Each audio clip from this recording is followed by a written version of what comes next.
Morning friends, ఈరోజు snacks బాక్స్కి lunch బాక్స్కి భార్గవ్కి పెట్టిన రెసిపీస్ అయితే షేర్ చేస్తున్నా. ఇది వచ్చేసి మార్నింగ్ నా డ్రింకు, ఏబీసీ డ్రింకు. ఇంకా ఇది వచ్చేసి సోయా చంక్స్ వేసి వెజ్ పలావ్ అయితే ప్రిపేర్ చేశాను. టేస్ట్ అయితే చాలా బాగుంది. ఫస్ట్ టైం ప్రిపేర్ చేశాను సోయా చంక్స్ వేసి అయితే. ఈ విధంగా లంచ్ బాక్స్కి భార్గవ్కి వెజ్ పలావ్ పెట్టి 1 టీ స్పూను ఆవు నెయ్యి అయితే వేసి పెట్టాను. లాస్ట్ వీడియోలో నేను జీడిపప్పు వేసి పెట్టాను స్నాక్స్ బాక్స్కి భార్గవ్కి. దానికైతే కామెంట్ పెట్టారండి ఒకరైతే. సాల్ట్లో వేయించండి, చాలా బాగుంటాయి టేస్ట్ అయితే అని చెప్పారు. తప్పకుండా ప్రిపేర్ చేస్తానండి. నెక్స్ట్ వీడియోలో చేసి అలాగైతే పెడతాను. నేను ఉత్తినే వేయించి పైన సాల్ట్ అయితే వేసిస్తుంటిని. మీరు చెప్పినట్టు కూడా ఒకసారి ట్రై చేశాను. థ్యాంక్ యూ సో మచ్ చెప్పినందుకు.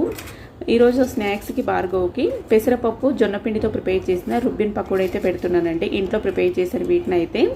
సో ఈరోజు అయితే భార్గవ్ది లంచ్ స్నాక్స్ ఇలాగుంది. మరి మీరేమేమి ప్రిపేర్ చేసుకున్నారో షేర్ చేయండి. వీడియో కనుక నచ్చినట్లయితే ఒక లైక్ చేయండి. Thank you for watching.